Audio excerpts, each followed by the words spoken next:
Great shot.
Welcome to First 100K, the showing is from entrepreneurs about how they made the first $100,000.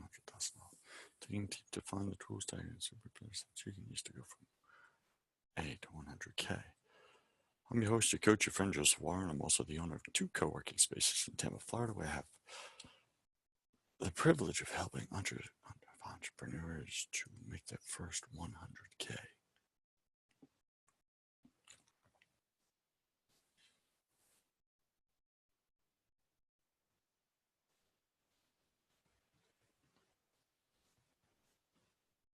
To start, launch, and grow successful businesses and make their first $100,000. So our featured guest is John.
Hey, man, sorry about that. I didn't see the link buried in yesterday's email, so I was looking at it. So my apologies this time. Look at that. We're even. I All think right. I think you're one up on me though. It's not I'm past contest anymore, so Amen, brother. How are you today, Morgan? I'm good. Hey, let me close a couple doors here real quick. Sure.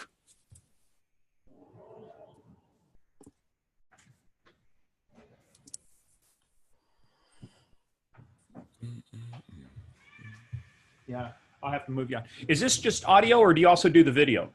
I have the video running. We'll use for a future purpose. So we want to probably do something with that backlighting. Well, I've got it. I've actually got a solution for that. So Perfect. as I work on building my studio, I've actually figured this all out. So Well done. It's not easy. It's a little tricky sometimes, right? well, and then I'm limited on space. So from my home office here. Got it. But this is what I do when I do my Facebook Lives. Perfect. My cat's going to be mad, but you're just going to have to move, cat. Whoa.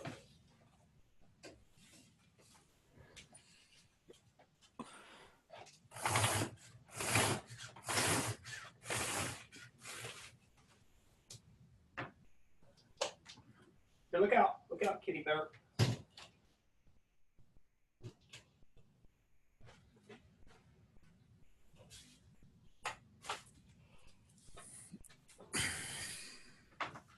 Let's see here, and then fix a couple lights here real quick. What a great solution with the window there. See, I probably need that one on. I would go off with it. Off with it, all right. And then I can. Yeah, that's a more natural look on your skin. Yep. We got to Yeah, I make had you to work look your on- best. What's that? We got to make you look your best, Morgan. Look, That's my job. I do so much stuff down at Fox and stuff, so I don't worry about it anymore. It's kind of like, hey, throw some makeup on, just throw me on air, we'll be good. Exactly. As long as you bring your personality, that's what people want, right? We're gonna have some fun. Yep. Yeah, I love it. So, how do you know Aaron? Sorry. I'm in his mastermind group, so I've been in his mastermind group for the last 2 years. Okay. What's that experience been like for you? It's been good. I came out of an environment where I grew up in law enforcement. My dad was military. I was in law enforcement for 18 years. Moved out here to Virginia, but I did a lot of work from the private sector side, but back into the government, that stuff. And then my last couple big jobs, I was running global programs at Cisco, and then I was an executive at Alcatel-Lucent, and I had to lay off a bunch of people. Mm-hmm. So I've been working out of my house since 2004. Wow. But I was traveling, seeing people and stuff, but I got to the point here where I kind of started getting isolated. So, and then plus the other thing too is to have some people to talk to, guys to bounce ideas off of, and folks that weren't going to just tell me what I want to hear. I mean, mm-hmm. I probably tend to have a strong personality with some folks only because that's just me.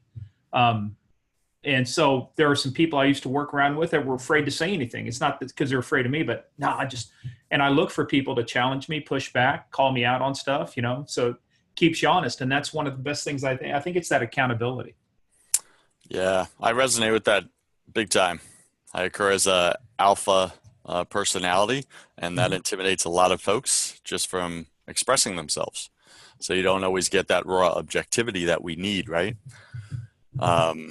Yeah, so for me, being a detective and doing stuff in foreign countries, it's like I was used to. It's just like, hey man, yeah, do this, and I used to teach interview interrogation, top behavior analysis out at the NSA to the FBI to guys like that, and so those were some intense stuff. So I used to get too intense, Yeah, that's part of my branding is intensity. So I just say it like it is. That's what the show's about. It's raw. It's real. We don't edit anything. It's literally just you and I having a conversation, and we're standing for transforming the life of one of our amazing listeners. I'm ready. Yeah, and the way you can add value to our listeners best, Morgan, is to be real, to be raw, show the vulnerability that we don't like to show as men sometimes, and to say, hey, listen, this is where I make mistakes. This is where I'm struggling right now even. Here's the voice in my head that tells me I'm not good enough, I'm a fraud, whatever that voice is, Yep. we each have it, right? And that allows my listener to get to connect with you and go, wow, Morgan's this super successful guy, but he's struggling with the same thing as me. I can do it too. Does that make sense? Yep. Yep. Absolutely. Fantastic, sir. So Before we your get before we get started, let me just make sure. Quick sound check. Everything sound okay? you sound good. Do you have any mics? Because mics are always best. Oh, okay. It's right in front of you. Nice. It's not in the view. Yeah. Awesome. It's a little low. It's a little low. Yeah. Let me turn the gain up here a little bit. Yeah. So I can bring it a little bit closer. How about that? Better. Yeah. Before it sounded like a speaker mic a little bit. So. Okay. Or Actually, well, let me do this. Let me give you a test and tell, because I got a few settings on here. Tell me which way Okay. ends up being better. So there's, okay, there's the first one. Test 1, 2, 3. 1, 2, 3, 4, 5, 6. 1, 2, 3, 4, 5, 6. 1, 2, 3, 4, 5, 6. The first or the fourth? Last. All right. This one tends to have better. Yeah, the first one that I was on. So. Yeah, let's keep it there. That's fine. Okay. All right. So your background is different than most of my guests. So I'm gonna ask for your help a little bit, right? So my audience is 90% of entrepreneurs who are struggling to make their first $100,000, and they can't get past it, right? Whether it's a mental block, emotional block, lack of whatever, right? Many of them are working out of their home offices, isolating themselves, Yep. and they're not plugging into co-working spaces like what I run here in Tampa.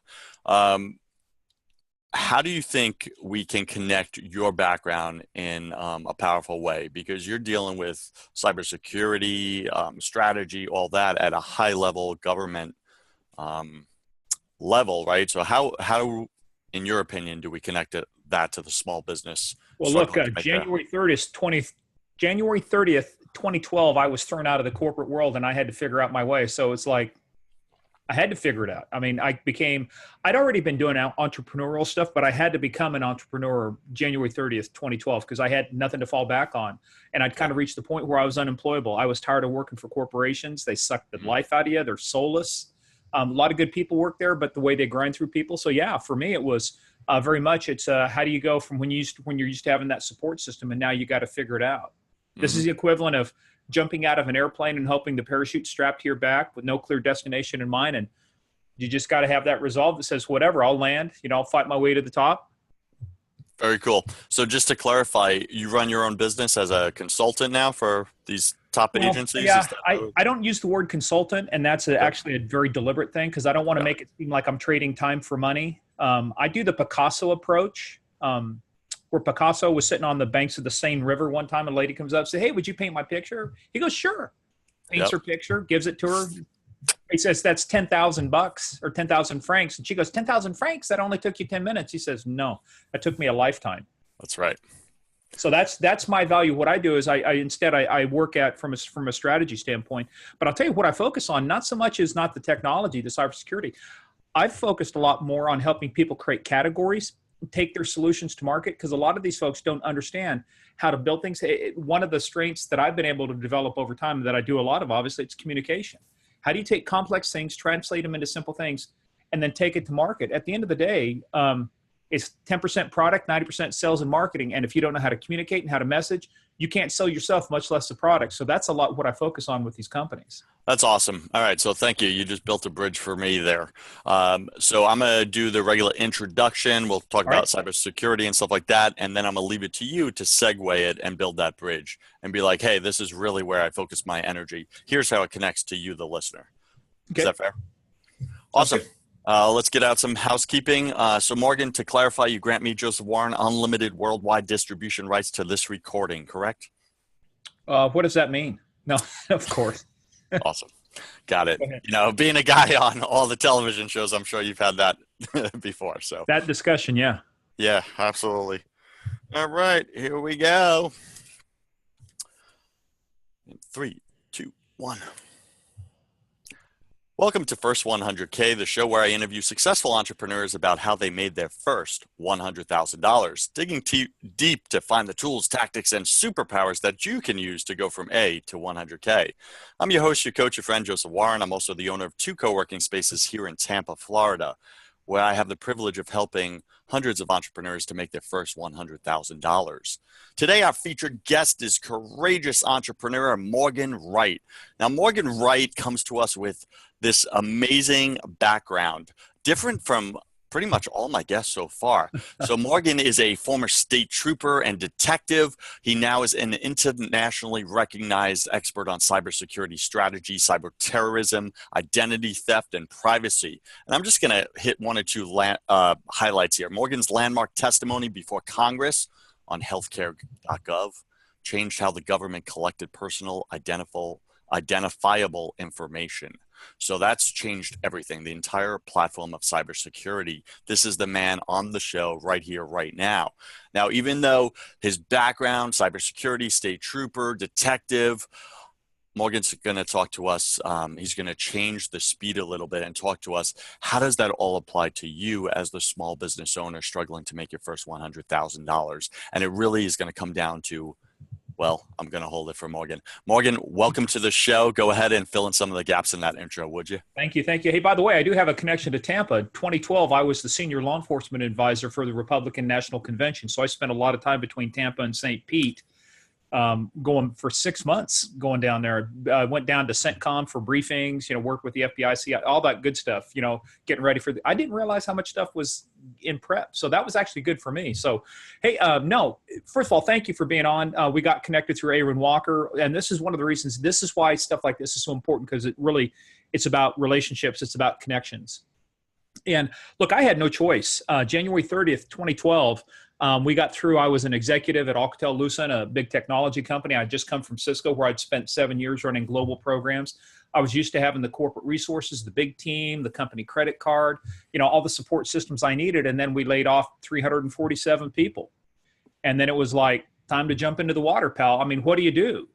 So I had to sit and think. I'd always done some entrepreneurial stuff. I'd always done some side stuff, but I never had to rely on it. It was like fun. And now my hobby had to become my lifeline, had to become my business. So, and I live in the richest county in the United States, Loudoun County, Virginia. Our median income is $125,000.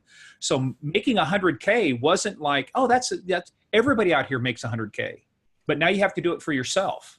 So now the question was, how do I take what I know and what I do and start building a business around it? So that was one of my first challenges. Is I actually took off, waited till about March, and started thinking about stuff. Say, what am I going to do? I dabbled, I did a startup that didn't work out. I tried doing my own stuff. I was always able to maintain, but to really kind of break that barrier to say, how can I do consistently this stuff? I had to sit back and say, what do I do and what am I good at? And Awesome. Focus on building that out. Cool. So let's pause there for a second, and we're going to kind of get into that story and let you share with our audience here. But before we do, take a minute and share with us something personal that very few people in your business life know about you. Probably, I would say one of the most formative things that inspires a lot of what I'm doing now, because I'm focusing a lot now. I'm taking a lot of this work on cybersecurity and my technical and technology knowledge and applying it to the area of social media and the impact on teens and kids. And probably what a lot of people don't know is there's 2 types of calls you never want to go on as a police officer, and that's an officer down and a baby not breathing. And I got sent to a house one morning. My daughter was about the same age as the kid, and it was an 18-month-old baby, happened to be the granddaughter of the Secretary of the Highway Patrol. And I did CPR on her for 45 minutes, and she died. And that was probably one of the most impactful things. So cops have a soft spot for kids. And so, that's when people say, why do you care about this stuff? And I like to tell people, I've been there for all 4 stages of life: when life has been given, when it's been lost, when it's been taken, and when it's been saved. And all of those have an impact on people. So that's not a story I tell a lot. It's a paper I wrote for a college class I was in. But that event back in 1990, 91 still has a tremendous impact in what I believe my mission is now and what I go out and do. What is your mission, if you had to say it really briefly? I've started changing. And so now it's really about when I started doing the research and started looking at the link between the increase in teen suicide and self-harm and the increase in social media, I don't want to say that there's causation yet, but there's a lot of correlation. In other words, homicide rates have dropped. Kids are twice as safe today as they were in 1980. They're actually, the murder rate is lower today than it was in 1960. But yet, if you look at the news, everybody's, and obviously the Parkland shooting, you have these things that are concentrated in one area, and people want to take and extrapolate and say, well, society's, going down the tubes, everything, we were such a violent society. Actually, it's the opposite way. We're not a violent society. We've become less violent over time. But what we've done is the increase in social media. The girls aged 10 to 14 since 2010 have seen a 320% increase in suicide. 127% for boys. It's just this. So anyway, I started looking at that and I say, what am I going to do now that when I wake up in the morning, I now have a mission. It's not just, hey, I'm excited to do something. This one is a mission. And so this is how I'm reinventing myself. And this is how I'm going to get to my next 100K, which is I'm turning this back around. I'm going to start building the tools that I think parents need, the types of discussions. And I just became an official contributor for thehill.com. My first official article actually went live yesterday, and it was about the unintended consequences of social media. We talked about the shooter in Florida and some of the things he had access to, everything from Instagram to YouTube to the negative influences. So the premise kind of is, if somebody who's mentally ill and has a weapon is bad, then somebody who's mentally ill with a weapon that has unfiltered access to harmful social media can't be any better. So I'm not addressing the gun issue, and that becomes a very political thing, but I am addressing the issue of what kind of tools can we give parents so they can better understand what their kids are seeing, what they're doing, and help them start using the tools that the technology has to prevent against these types of things. Because kids are killing themselves at a higher rate than they have in 36 years. Yeah, and I think that's a powerful mission you got there, Morgan. Seriously, that's a huge why. And to your point, it's like we as a society have we've lessened the amount of harm we're doing to each other. And unfortunately, we've increased the amount of harm we're doing to ourselves. Yep. And that's the youth are the ones that always get the hit, the brunt of society, right? Because they're learning, they're still figuring themselves out. They don't have their identity yet.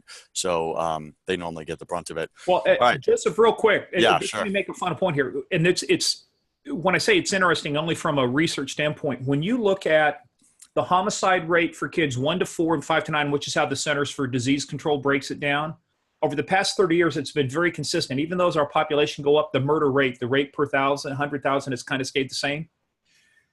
Except when you go now from ages 5 to 9 to 10 to 14, you see this huge thing go up. Instead of just, hey, well, it's 10 to 14. There is a huge line between. There were only the highest number of suicides in my research that I found for kids 5 to 9 in 1 year was only 10. Now that's 10 too many. But then you turn that goes from that 10 and the same kids. Now, when they become into that next age group, 10 to 14, it literally goes off the charts. And so that's why I started looking. I say, why the cause? So that's the reason why is that, look, we're just as safe as we were those years ago, except to your point, and I like the way you say that, we've quit doing harm to in between us. We've started doing more harm to ourselves. And where that rise happened, it started happening in 2000. We had an 18-year decline in the suicide rate for boys and girls ages from 10 to 19. But in 2007, guess what? Started climbing back up again. What else came out in 2007? Facebook, Twitter. 2010. I get it. And I know you're not quick to jump to, conclusions as far as causation, like you said, like we're going to blame it all on social media. However, I definitely, in my own opinion, think you're onto something there, because when we look at the highlights of other people's lives and we don't see the struggles, we think that it's all perfect. We think we're not good enough. There's something wrong with us, and kids are thinking there's something wrong with them. So there must be something better on the other side. Spot on. I mean, I have literally heard these kids do it. I have, there's people within my co-working space that their best friend, who's 23 years old, literally just took his life and left a suicide letter behind saying these exact things. There's got to be something better on the other side, because this world just doesn't work. Right. And I have a whole other podcast called Broken Catholic where we have those discussions. Let's bring this all the way back. I love your mission. I love it. Let's talk business here. Why do you think that 90% of entrepreneurs are struggling to make their first 100K? Why are they stopped there? Why do they not break through? Because they subscribe too much to the set point. You got a thermometer in your you got a thermostat, right, in your co-working space, right? So, and in Tampa, when it gets warm, right? What happens when it gets warm? The AC kicks in, and then it gets to a certain point, and what happened? It kicks off, and it comes back. I think too many people, and I learned this from Darren Hardy. I went through his high performance forum, but the one thing that stuck with me, and I think this is what affects 90% of people, they reach that set point. They get up there and they say, I don't think I'm entitled to that much success. You know, I'm at 70,000. I just can't, I don't see how I can get to that 100,000. So they reach their set point because that's where they're comfortable at. So do you believe it's outside limiting? Their comfort zone. Do you believe it's limiting belief systems that hold them Oh back? yeah, absolutely. I'm trying to do this without it. Look, I've been doing stuff for Fox News, Fox Business, Sirius XM, now the Hill contributor. I've got a ton of media exposure. And so people think, oh man, things must be great. You know, it's like, no, you know what? I write an article or I do something and I go back and I critique myself. I say, if I say this, I mean, somebody's, you know, there are people, smarter people out there than me. I mean, who am I to be saying this stuff? Or, you know, it's like testifying before Congress. Why'd you pick me? I'm just a little farm boy from Kansas. And so I think you know, and if you think about this too, and then even as adults, even though we should be better at filtering out, when I go on social media and I see people posting pictures of their vacation, we're having fun here. We're in the Bahamas. Oh, life is so perfect. My kids can do no wrong. They're the honor. And then you start looking, you go, well, there's their life and there's my life. It even reinforces that imposter syndrome even more. It's kind of like, well, I'm not that good enough. I'm not entitled to make $100,000. And I'll tell you where I've run into it myself is I'll be online and I'm taking Amy Porterfield's course right now called Webinars That Convert because I want to build this up. And I'm sitting listening to her and I'm going, I'm as smart as her. I can talk as good as she can. I can build courses like she can. And yet she's making 7 figures, you know, a year doing this stuff. And I'm going, why do I feel like if I make $1 million, somehow that's wrong? Isn't that interesting? Yeah, to go back to your earlier point, right, comparing ourselves, right, there's a great quote I live by: comparison is the thief of joy. Absolutely. The second, and here, you know, people are like, how do I be happy, Joseph? Like, if you want to be happy, compare to those who have less than you, and you'll be happy. Or compare to your past and how far you've come, and you'll feel happy. If you compare to that unknown ideal future where you want to be and you look at how far you have to go or how you're not there yet, you're going to feel unhappy. If you compare to others whose life look perfect, you're going to feel unhappy.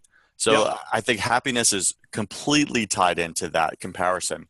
So our audience loves context. Morgan, you mentioned earlier, hey, here's how I'm going to make my next 100K. So that's an assumption you're already doing the 100K with your current business. How much revenue approximately did you bring in the last 12 months between all your different products, services, et cetera? Let's see. Well, actually, my taxes are sitting over here right now. I haven't even looked at it. I tell you, it's one of those things. I would say in the last 3 years, I've averaged probably over 250. Okay. And so I'm waiting to see. This year went down a little bit. Part of it, or this last year went down a little bit. Why? Because I'm making changes. And so sometimes you take that hit to focus on building that. I get a lot of stuff from keynote speaking. I do a lot of keynotes. Nice. And so, yeah, that helps. That kind of a bridge. But the goal is to find that next level. And actually, one of the projects I'm working on this year that if it comes through, it deals with brokering identity theft. But I just don't go out. Maybe part of my downfall too is I go out and hunt white whales sometimes because I'm not afraid of it. It's like I love doing the big stuff. There's an opportunity, had this other opportunity come through. I kind of got hosed by a big company whose name I won't mention, but they bought an identity theft company based on my research. And I actually talked to lawyers about this. Do I have a suit? I actually spent quite a bit of time. I mean, that robbed me of a few $1 million, and that pissed me off. Literally, my revenue per year would have been in the millions had this gone through, because I would have had access to 40 million consumers with these services. I would have had a share of all the revenue that went out. I showed them anyway. So, you know, what do? You just suck it up. You know, suck it up. You suck it up. You know, and it's one of those things. If we spend all our time going, what if? You know, if only. Well, one of my favorite sayings: if worms had machine guns, birds wouldn't screw with them. I mean, you can what if all day long. You know, I've never heard that saying, but that's a great visual. Yeah, and you know, Startup Nation, listen to what Morgan's saying right here. There's going to be times where people are going to do you wrong. Life's going to do you wrong. You're going to feel cheated, right? Get back up look at the positive in it. How do you find silver lining in a situation like Morgan, right? Where he gives this advice to this big corporate giant. They take his advice, they box him out, they profit from it, and they cut him out of the profits. How does he get back up from that? It's like, well, think about that for a second. It's like Morgan created that opportunity, that new possibility. He created it from nothing for them. Granted, they cut him out, but that means he's capable. That means he's capable of doing another new opportunity and another new opportunity. And the right people are going to be attracted into his life, and he's going to win big time. So let go of those things, keep moving forward. Morgan, what are you on track for in the next 12 months? What's the goal as far as revenue? You're at 250 now. What are you going for? Actually, I have a goal. I just came back. I'll tell you one of the biggest things too. This helps get into the goals. You folks out there, you need to do something that helps you set the tone for the year. A friend and I went down to Nashville and went to Michael Hyatt's Best Year Ever. And we create, basically it's having that structure, it's having that plan, and then work the plan. So the goal for this year is to double revenue. Got it. So you're going for 500,000 this year, $500,000. Fantastic. Awesome. What would you say is your superpower in business? Communication. Say it again. Communication. Okay, let's get into that because you and I spoke off camera here. Talk to us about the importance of communication for an entrepreneur who's struggling to make their first 100K. If you can't tell your idea to somebody else, if you think it's all about the little widget you create or the little service you have, you're wrong. It's 10% product, 90% sales and marketing. Sales and marketing is the art of communication. In fact, I have a book back here in my bookshelf. I've actually been quoted in a couple of New York Times bestsellers. One of them is by Carmine Gallo. I would read anything from Carmine Gallo for you folks out there. Carmine, Gallo, Gallo. Been a longtime friend of mine. He writes a lot of books about communication. He teaches communications. He has interviewed Richard Branson, Bill Gates, Steve Jobs, Warren Buffett. You take all of these people. The key that they say, and working with startups and big companies like Sequoia Capital, say when startups come in, what are we looking for? Communication. Be able to communicate to me a vision of what is it you're going to do. Get excited about it. Convince me. Actually, don't convince me. Tell me a story. Facts tell, stories sell. Tell me a story. And actually, the one book that I'm quoted in was his book about this 9 Secrets of TED Speakers, How to Talk Like TED. He went through and analyzed all the great TED Talks. Folks, I'm telling you, communication. You don't have to be the greatest engineer in the world. You don't have to be the greatest widget maker. But if you cannot create a message, a compelling narrative that tells people a story, you'll never get anywhere in business. It doesn't matter. I've seen people, and this is how I make my living. This is how I get a lot of my branding. I get it through the stuff I do for Fox News, over 400 appearances, testifying before Congress. I have 3 minutes, and not even 3 minutes. I get sound bites. I have to be able to take complex things, turn them into sound bites so that people can instantly grasp them and say, how does this affect me? How does it affect my life? And if I'm telling you right now, invest in communication, invest in understanding the written word and the spoken word. This will elevate your career and 10x it, whatever it is you're doing. But if you can't speak it, and if you can't, in fact, great story, last thing, and then one of the things I do is I take a breath and I keep talking. But it was at I think it was GE, Jack Welch had an engineer came in and they were talking about this very complex thing, and the guy starts talking. He says, I don't get it. Tell it to me like kind of like I'm a 6th grader. And he says, well, it's too complicated. You don't understand it. He says, that's why you're never going to get ahead, and that's basically why this product is never going to sell. Think about Apple and how marvelous Steve Jobs did when he introduced the iPhone or the iPod. It was 1,000 songs in your pocket. When he introduced the MacBook Air, the world's thinnest notebook. Twitter-friendly headlines. So get your communication game on. Elevate your communication even above writing copy. You can find a lot of people to write copy, but at the end of the day, you are responsible for being the keeper of the purpose, or the deliverer of the message. Deliverer, is that a right word? It is now, Morgan. We create words on this show. It's strategery and deliverer. All right. So, Morgan, for one of my listeners out there that's saying to themselves right now, Morgan, that sounds easy for you, but I suck at communication. I've never been good at communication. What do I do? Well, first of all, call the ambulance, because quit crying about it. This is a skill you need to develop. Go invest in yourself. If you don't invest in yourself, I'm telling you right now, as entrepreneurs, as solopreneurs, nobody else is too. Nobody has ever come by my house and said, hey, I've got a spare $100,000. I'd like to give you personal development. They don't do it. You are responsible for your own personal development. I will tell you, above everything else, figure out communication first. Figure out how to talk, how to speak, how to influence people through. It's not just being passionate. I can be passionate about the wrong things, but it's the communication piece of this. It's what journey are you taking people on? So for you guys out there who don't think you can do it, number one, you're wrong. Number two, have you ever told a joke, to somebody, you've told a story to somebody? Forget facts. Start being a storyteller. Think about how we used to sit around the campfire and tell stories. Get back to that storytelling aspect. And when people say, hey, give me some facts. Now, let me tell you a story instead. Talk about emotion, talk about impact. But it's up to you to invest in yourself. If you don't do it, you have no excuse then to come back and complain about why you're not breaking and getting your first 100K. Just no excuses. Got it, Morgan. So describe to us real briefly a time when you sucked at communicating, because I'm guessing there was a time, before you got good at it and polished and you did all the personal development. Like, tell us that story. Yeah. I did debate and what they called in high school is called forensics. And so I started speaking at an early age, but you know what? I started talking about communication, but one of the things I didn't do good at was communicating with other people. Growing up, kind of a dysfunctional family, parents were alcoholics. I never got good at communicating with people. I got good at communicating to people. Yeah. And so there's a huge difference, and it's taken a lot of years, to learn that. So I would say I continue to suck at that. I mean, that is a constant area of suckiness, and you just got to work on it. There's another word we just created. So, strategery, deliverer, and suckiness. But hey, look, that's okay. But no, I still struggle with that today. And it's tough to talk with people and really be authentic and transparent because everybody's guarded. And especially after you come out of law enforcement and some of the work I used to do with the State Department overseas, you become very guarded because it comes about privacy. So the ability to find that group of friends where you can be authentic and transparent is going to be very helpful in terms of your ability to communicate with people as opposed to just speaking at them. I think that's a powerful point you just hit on. I actually just got into my first car accident 2 days ago in my life ever. Some ladies made a left in front, T-boned her. Both are fine. Both drivers are fine. So praise God for that. The sheriff that came out to the scene, we were just chatting as he's writing the report. And I said, what's it like going home every night? Like, how do you shut off what you see every day? And he goes, it's not easy.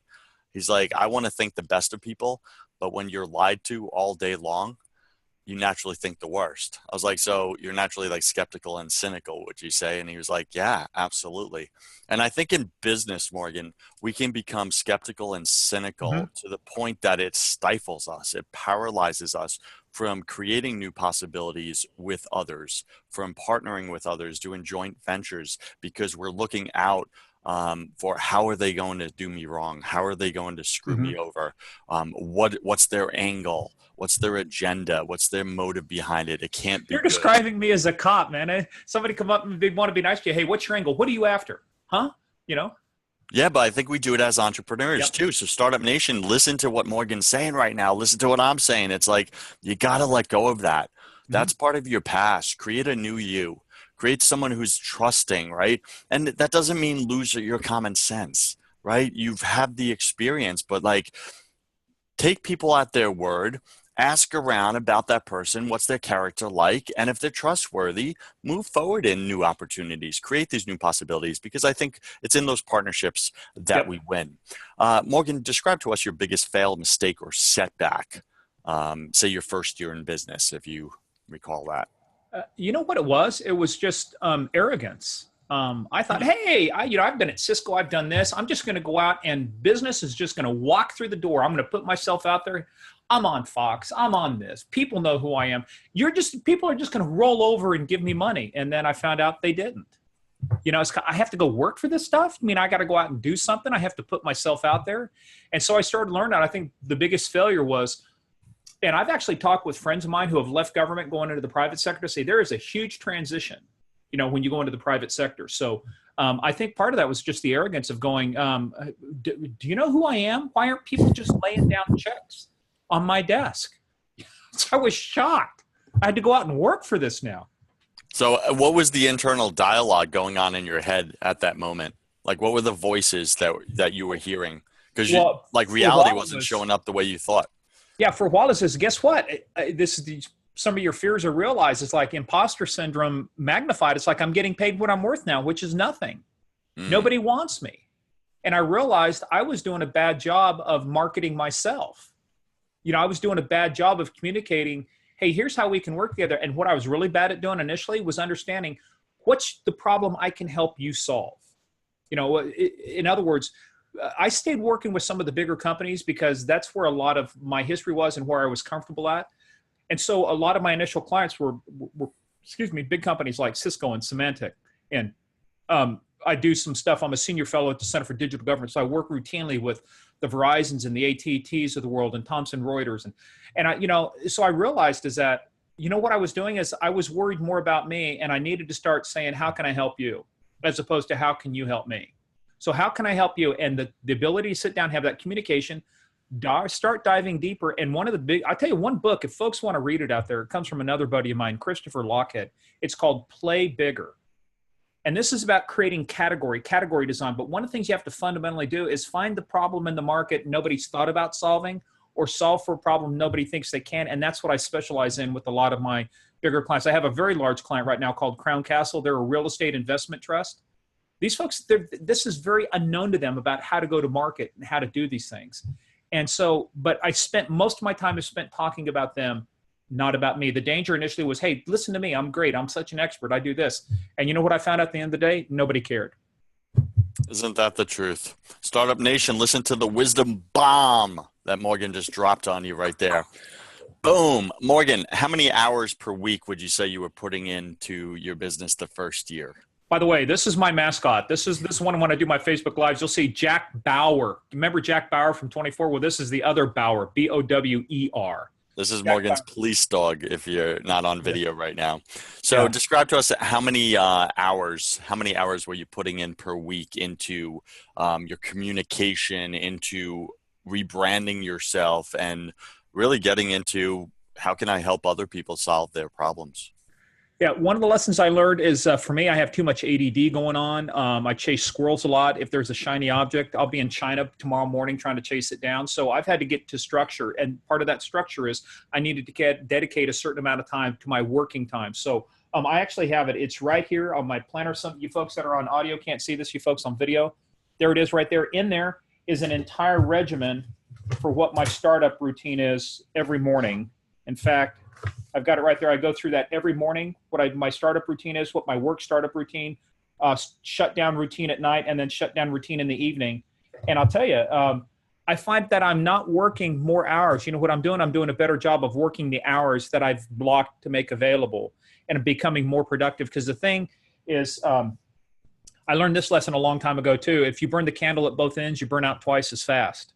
Not going to do that anymore. I'm not going to sit here. It's not a badge of honor to be up at 2:00 in the morning saying, I'm really crunching on this project. My first response is, you're being very inefficient with your time during the day. Are you wasting a bunch of time on Facebook? Are you worried about what the latest tweet is? Are you worried about running out and polishing your shoes for the 5th time? Or I just got to run to the coffee shop and do stuff. Guys, hey, look, this is not easy work. It's tough work. I find it gets tougher. The more I want to do, the tougher it is to get to that next level. But if I don't do the work, nobody's going to come in and do it for me. Like I said, I learned that lesson when checks did not fly onto my desk and I was just simply cashing them, sitting in the back and going, well, life is good. It's tough work. But I'll tell you what, if you can become better at structuring your day. So on average, I'll start my day around 5:30. I mean, 5:30, I'll get up. But I have a set routine. I try and exercise 6 days a week. So I have that built in. So I don't overdo it. I mean, there are times where you have stuff that has to get done because it's time sensitive. But then during the summers, a lot of times I'll get down to the point where I'm taking Fridays off because it's like, I don't need to have a mansion. I don't need to have a Tesla in my driveway. I've got 3 vehicles that are all paid off. The newest vehicle is a 2003. So we have a Lexus and Expedition, and I've got a 2000 Camaro. It's only got 70,000 miles on it. It's wicked cool. Got brand new tires. You should see it. But I mean, it's like you got to be happy with what you are. But I'm not doing this work for the sake of work. I'm doing it because I enjoy it, but you've got to keep it narrowed down. You have to keep the main thing. And the main thing is life is more important Nobody ever goes to their grave going, gee, if I'd only spent more hours at the office. You know, Steve Jobs actually said it best. Steve Jobs, kind of a checkered past, but if you listen to one of the best things you folks out there can listen to is go find on YouTube his Stanford commencement speech. And he said, being the richest guy in the cemetery is not a goal in life. Mm-hmm. I think that's well said. Whoever dies with the most toys actually loses. Yep. Because what did they have to sacrifice to get them? That's what it comes down to. Now, Morgan, you've dropped a ton of business advice here. What is the best business advice you've ever received? George Eliot, it's never too late to become what you might have been. I actually have this written. You folks on audio can't see this, obviously. It's written on my wall. I keep it here. I look at it every day. And for all the people say, well, I'm just too old, or I'm just, blah, blah, blah. Mental toughness, you just got to another thing I have up here is just do the work, just ship. It's a combination of Michael Hyatt and Seth Godin says, just ship, just get it done and get it out there. So the best business advice, I don't know if I've got one piece of advice from somebody, but as I listen to everybody, you know what it boils down to? It's all about persistence and perseverance. Because if how tragic would it be if you stopped? Think about the Super Bowl. How tragic would it be if the runner running in for the game-winning play stopped at the 1 yard line and said, "I'm sorry, I just can't get it over the line. I'm just not." Just think how how many gold mines have been missed simply by a matter of feet. And it's actually proven. They did this thing called challenge-driven innovation, and a company. This is kind of a great point too. A company decided rather than keeping all this data secret, we shared it with the world. And so this mining company in Canada shared it with the world. They had scientists, they had Russian physicists, people all over the world looking at this. And they said, if you can help us, we'll give you a percentage of it. A guy did a new type of analysis and found that one of their mines was literally feet away from what would have been a bigger gold vein. They went back and guess what? They found it. They were literally feet short, but they never would have found it if they had not stood back, become vulnerable and transparent, and said, here's our data. We need some help with this. Startup Nation, listen to Morgan again. So valuable. You could be literally feet away from the life that you want to create for yourself. Feet away. Are you going to stop at the goal line and throw up your hands in defeat and excuses? Or are you going to have the mental toughness Morgan is speaking about and just push through? Just make it happen and ask for help when you don't know what to do next. People want to help. Morgan, you shared a bunch of really cool habits that you do with the journaling in the morning and everything and just structuring your day. What would you say, because you mentioned, and I want to just tie this all in a nice bow, you mentioned communication is the number one thing that an entrepreneur should go invest in. Invest in yourself and your communication. What would be an app, a website, digital resource that you would point out to our nation of startup entrepreneurs to go improve and invest in their communication? The first thing, they're 7-year-old level. I don't know how to communicate. What's that first thing you're going to point them to? I would point him to a website. Again, I get no money from this guy. He's a good friend of mine, Carmine Gallo, gallocommunications.com. If you go through there, all the books he's written about communication, he's got some new ones coming out. He's interviewed all the people who have made billions of dollars, and they will attribute all of these folks. You know what they say they attribute their success to, even when you look at Fortune 500, is their ability to communicate. That's what differentiates people who almost make it from people who do make it. And I mean, it's like there's not a book of his that I wouldn't buy and read. Everything from the presentation secrets of Steve Jobs, the innovation secrets of Steve Jobs, the 9 secrets of Ted, how to talk like Ted. He's got, like I said, all of these books on communication coming out. He does the research. He looks at this. And the other thing, too, is get back to reading. I think most entrepreneurs don't spend enough time reading. Part of my routine every morning is 30 minutes. I've got an iPad back here, iPad Pro, but I have a ton of books over here, too. I read physical books. Tim Ferriss has got some great books out that I'd like to dive into and read from a physical standpoint because they're just loaded with stuff, and there's something good about that. So Gallo Communications, a couple things by Tim Ferriss. I would say, you know what? No matter what it is, just pick one thing and start with that. At least what's the next step? The biggest thing I would say too, Joe, I would tell people to get a life skill that will really carry you forward. Anything that comes from David Allen. He is the inventor of getting things done. GTD, so gettingthingsdone.com. He is the master at this. In fact, one of the guys I think you might have been introduced to, Jamie J, is doing a podcast interview with David Allen. He is the productivity guru, and his philosophy about life and the way you do things.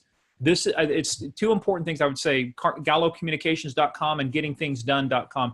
There will always be apps come and go, but philosophies will underpin what you do for the rest of your life. Love it. And Morgan, what would you say is the one thing that you want the world to know about being successful in business? That is an excellent question. You know what? Quit worrying about everybody else. Quit comparing yourself to everybody else.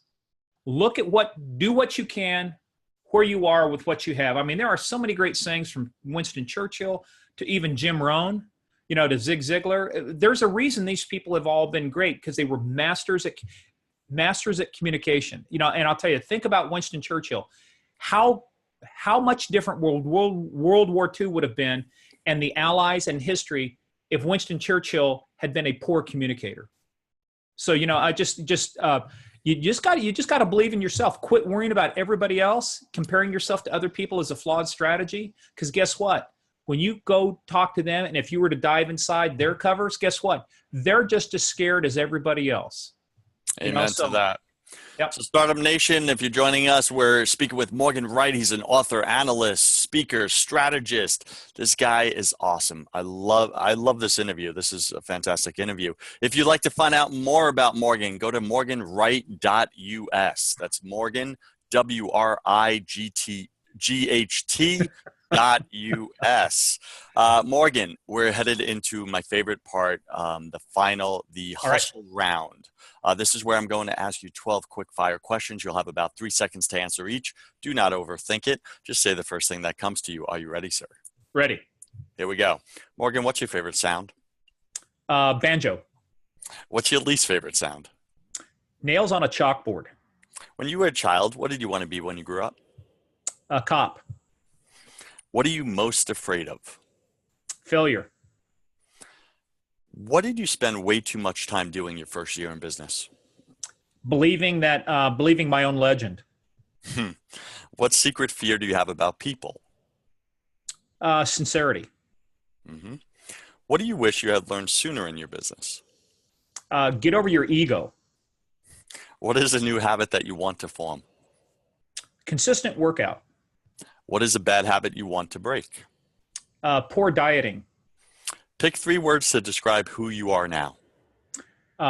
Mission, country, honor. Pick 3 words to describe who you were your first year in business. Delusional, arrogant, and entitled. Got it. Imagine sometime in the distant future, and there you are standing in front of your tombstone. Read to us what it says on it. He loved his family. He loved his country. Fantastic. And last question, Morgan. If you could come back to life after you died and tell your family and friends only one piece of advice, what would you say to them? Never, ever doubt yourself. Believe in yourself, because nobody else is going to. Excellent. Morgan, what's the best way for our listeners to get in touch with you? You got it. Morgan Wright, my name.us. I'm on Twitter at @MorganWright_US. Look, I'm on LinkedIn. I'm all over the place. Just Google my name. If you can't find me, you're not trying hard enough, and I will revoke your internet privileges if you say I couldn't find you. Look, I'm out there. So, but I like Twitter, Facebook, LinkedIn. I take all the connections that come in, and I've got a professional page on Facebook as well. So Morgan Wright, just put Morgan Wright into Facebook, Twitter, and then morganwright.us. You can find me easily that way. And is there a certain project that you're working on right now that you want to tell Startup Nation about? Yeah, absolutely. It's this project that I'm working on. I've been doing interviews. So one of the things, Startup Nation, you guys can do too is read a book called The Lean Startup by Eric Ries. You've got to learn about how to really, if you're going to bring something out, how to get to a minimum viable product, how to do the interviews, do the work first before you think that you've created something great. So I'm doing interviews right now on what I'm creating. So I'm working on a toolkit for parents, a toolkit that will explain to them this new world of social media, because it is a new world. It's less than 10 years old in a sense. Things that parents don't know that they ought to know. how to prepare your children to get their first piece of technology, what the rules of the road are. And so I'm building a lot of things between that and a workbook and a book. So I've got a new book that I'm going to work on. So And that's where can our listeners find that project, or if they want to learn more about that? It is not. I tell you what I will do is I actually have. I'll send you the link to the lead page that I have, where I've actually done some giveaways real quick. So I have three things that if people want to see, they can see the research I did on this to begin with. Mm-hmm. I have a guide to parental controls on iOS. A lot of parents don't even know that they can actually control the uploading and downloading of apps and what websites their kids have access to. And then the other one I have was, unfortunately, I put it out the same day as the Parkland, Florida shooting, but it was dealing with Instagram and the hashtags on Instagram and what parents need to know about self-harm, about suicide, and the hidden dangers of the hashtags on Instagram. So I'll send you all of those links when we get done here, but people can go there and download the reports. And the biggest thing is watch the video on that first one. I interview Bill and Kylie Geither. She's 15 now. She talks about when she was 13 about the harm she was doing to herself. She was cutting herself, depressed, and it all because of all of this negative influence, constant barrage of bad social media. So changed girl right now. So I'll send you the links, and that's where they can find what I'm working on. Then what will happen is eventually I'm going to launch a whole new site, a whole new project and I'll have one platform where everybody can come to. But right now I'm in the development phase. I'm testing this to say, is this something worthy to build? Got it. So guys, if you want to reach out to Morgan, go to morganwright.us. That's morganwright.us. And you can talk to him about these really amazing projects and his mission. His mission is a meaningful contribution to the world. That's what we want. Startup Nation, head over to first100k.com for even more tools, tactics, and superpowers that you can use to go from A to 100k. I'm your host, and Joseph Warren, and you are made for greatness. So stop being a wuss and start being a winner. Have a blessed day, and I'll catch you on the next side. Thanks, Morgan. Cheers. Hey, no, thanks. This is it's fun to do stuff, and I appreciate the opportunity, and it's a good discussion. You know, people need to. I do. I mean, I'm great at giving advice. I'm bad at taking my own advice a lot of times. You and I both. Yeah. Even though you went the law enforcement route, that's the route I was going to go. My dad was a Marine Corps, Marine, and is a Marine. They die of Marines. But anyway, yeah, I went into business, but you and I sound like we're wired very similar. Intensity has always been something that helps me and also, slows me down with people. And so I get a lot of what you were saying there. So thanks for sharing who you are and your heart with your mission and your project. That's powerful. Really good stuff. Anything I could do for you? Hey, no, look, I'll just send you the links. I don't know if you put it in show notes. That's where they can go. A lot of it right now is just development. One of the things I learned is a lot of people want to go out with the big bang and they spend all this money. They put the site together and then they say, I have the hammer. Now where's the nail? And this time, one of my lessons I learned is no. This time I'm going to validate what I think I know. I'm doing interviews. I set up calendars for people to reach out and do interviews on Zoom like this, where I do for 1 hour. I interview the parents. I have those transcribed, and I'm doing a lot of. I mean, I spent the weekend getting ready for this article on the Hill, just doing a bunch of research. So for me, it's just really, I need to collect stories, and that's real quick to your point. I think one of the biggest things that's going to help parents is not to hear from me, not some chatterbox going like this, but it's to hear other parents say, this is what I went through with my kids. And it's for kids to hear other kids say, this is what I went through, and let them know that it can be changed. Not all is lost. So for me, a part of this big thing is going to be storytelling. It's going to be listening to the stories. You know, it's bad, and it may be bad right now, but look, there is hope. Here's a couple things you have to do, and this is how you can change your life. Really like it. I don't know if this is of value. I'm not sure what you use for your transcription service, but I know some of them are somewhat pricey. What do you pay, like 60 cents per minute? Actually, there's a couple ones for the stuff that I do here where I know I was in the interview. I use Temi, TEMI.com, but I've used Perfect. Rev.com before. Yeah, I was just going to tell you about Temi in case you weren't using it. So I just transcribed 4 things yesterday, 4 hours of videos, and I spent $15. You know? Love it. Isn't that amazing? That's well, the great thing about it is I know there's some little bit of errors in there, but I tell people right up front, hey, say, look, this is going to be transcribed later, so I'm not going to talk over you. So you finish your thought, then I'll talk, and we create those natural breaks. And just by setting a little bit of expectation like that, that transcription stuff, it's like 95, 98% accurate. you know? Yeah, it's come a long way. Cool. So before we wrap up here, I'm going to ask you 3 bold requests. Sure. The first request is, would you be willing to write a review on iTunes Yep. about your experience on the show? Hmm. Um, your experience with Joseph Warren on First 100K. That's the first request. The second request, as soon as we get off, can you shoot a quick video testimonial? Same thing. Sure. This was my experience on First 100K with Joseph Warren. Aaron did it for me. I didn't even have to ask, really, and he just went ahead and did it anyway. And just what a powerful share. He was just real about it. I love it.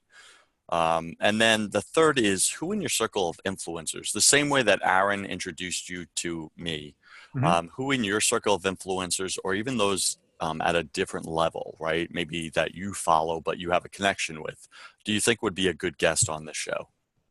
Yeah, let me think about that, because I mean, you've had Aaron introduced you to a lot of people that I would have access to on a regular basis, but I actually have another network.